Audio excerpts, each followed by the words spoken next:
হিমিস ক্রিয়েশনে সকলকে স্বাগত। আশা করি সকলে খুব ভালো আছো। আজকে তোমাদের সামনে দেখাবো পালং শাকের একটা দুর্দান্ত রেসিপি।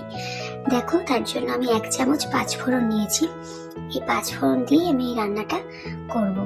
তার সাথে কি কি সবজি নিয়েছি দেখো, একটা বড় বেগুন, কিছুটা কুমড়ো, কয়েকটা সিম, একটা গাজর, কয়েকটা বিনস, একটা বড় মূলো আর কয়েকটা কাঁচা লঙ্কা।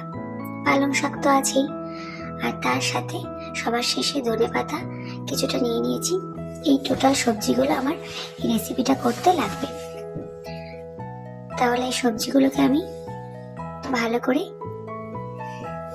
কেটে নেব। কেটে দেখো একটা পাত্রের মধ্যে নিয়ে নিয়েছি সব সবজিগুলোকে কেটে, আর পালং শাকটা আমি আলাদা রেখেছি। এবার এই সবজিগুলোকে আমি ভালো করে পরিষ্কার করে ধুয়ে নেব। পালং শাকটা খুব কচি ছিল, এই কারণে আমি গোয়াটাও নিয়েছি। সবজিগুলোকে ভালো করে ধুয়ে তারপরে রান্নাটা শুরু করব।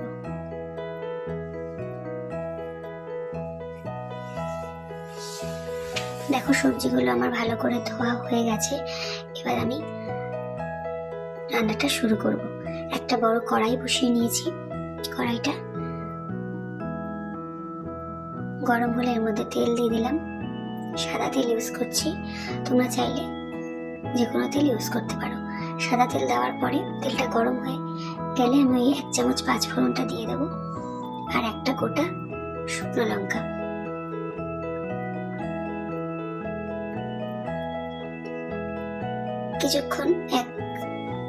কিছুক্ষণ নাড়িয়ে আমি একটা শুকনো লঙ্কা দিয়ে দিলাম এর মধ্যে। ফোড়ন থেকে একটা সুন্দর গন্ধ আসার পর আমি ধুয়ে রাখা সবজিগুলোকে তেলের মধ্যে দিয়ে দেবো।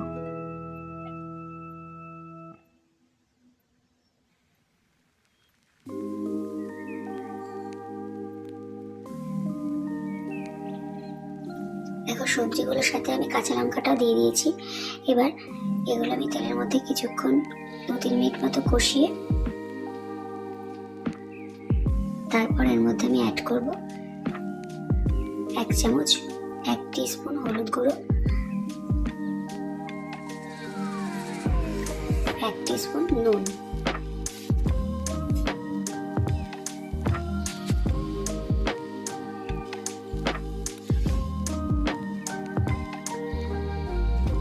এবার হলুদ আর নুনটা দিয়ে আমি সবজির মধ্যে ভালো করে মিশিয়ে নেব। দেখো, সবজিগুলো 2-3 মিনিট এরকম ফ্রাই করার পরে সবজিগুলো থেকে কাঁচা গন্ধ চলে যাবে, আর সবজিটা অনেকটা মজেও যাবে। দেখো, সবজিগুলো আমার অনেকটা ভাজা হয়ে গেছে। এবার গ্যাসের ফ্লেমটা লো টু মিডিয়াম থাকবে, বাড়াবো না, পুড়ে যাওয়ার ভয় থাকে। পালং শাকগুলো আমি দিয়ে দেবো। পালং শাকটা খুব কচি ছিল, এই জন্য আমি গোড়াটাও নিয়ে নিয়েছি।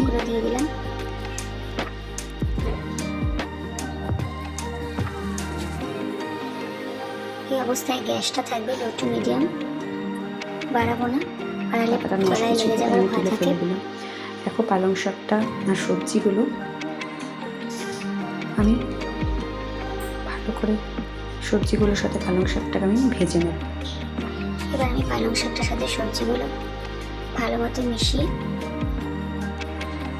দেখো, কিছুক্ষণ 2-3 মিনিট নাড়ানোর পরে পালং শাকটা থেকে পালং শাকটা মজে গিয়ে অল্প সামান্য পরিমাণ জল বেরিয়ে যাবে।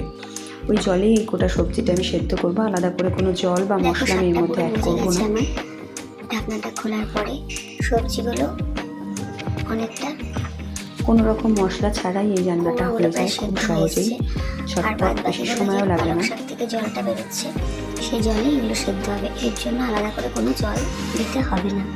দেখো, পালং শাকটা সবজিগুলো অনেকটা মজে গেছে এবং এর থেকে অনেকটা জলও বেরিয়েছে। এই জলেই সবজিগুলো পুরো সেদ্ধ হয়ে যাবে। নাড়িয়ে দিয়ে আবার ঢাকনা দিয়ে ঢেকে দেবো। দেখো, জল বেরিয়েছে, আমি ঢাকনা দিয়ে ঢেকে সেদ্ধ হয়ে কিছুক্ষণ পর আবার ফিরে আসছি। খুলে আবার আমি কিছুক্ষণ কষিয়ে নেব।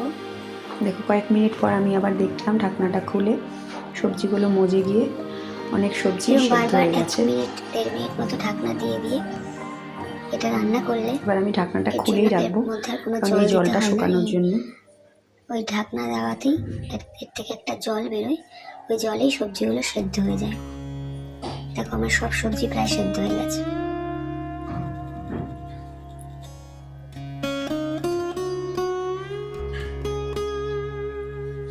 দেখো আমার পালং শাকের এই রেসিপিটা অলমোস্ট রেডি।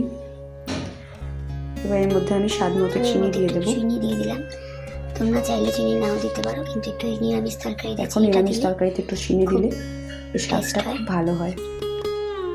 আমার এই পালং শাকের রেসিপিটা পুরো রেডি। এবার আমি পালং শাকটার মধ্যে ধনেপাতা দেখো পুরোপুরি সেদ্ধ হয়ে গেছে এবং এটা পুরো তৈরি হয়ে গেছে। এই অবস্থায় আমি এর মধ্যে ধনেপাতাগুলো ভালো করে ধুয়ে কুচিয়ে রাখা সেগুলো দিয়ে দেব। ধনেপাতা দেওয়ার পরে একটা এত সুন্দর হয় ফ্লেভারটা, খুব ভালো লাগে। দেখো পালং শাকটা পুরো রেডি হয়ে গেছে। দেখো পালং শাকের এই রেসিপিটা আমার রেডি। নিরামিষ শুধুমাত্র 5 ফোড়ন দিয়ে রেসিপিটা করা হলো। এর মধ্যে কোনো মশলা লাগবে না। তোমরা চাইলে একবার বানিয়ে খেয়ে দেখতে পারো। রুটি, ভাত, পরোটা সব কিছুর সাথে তরকারিটা খুব ভালো লাগে। বন্ধুদের অনেক ভালোবাসা। পালং শাকের রেসিপিটা রেডি। তোমরা অবশ্যই কমেন্ট করো কেমন লাগলো। সবাই ভালো থেকো। সবাইকে এতক্ষণ ধরে ভিডিওটা দেখার জন্য অনেক অনেক ধন্যবাদ ও ভালোবাসা। টাটা। নেক্সট একটা ভিডিওতে আবার দেখা হবে। ভালো থেকো, সুস্থ থেকো। টাটা।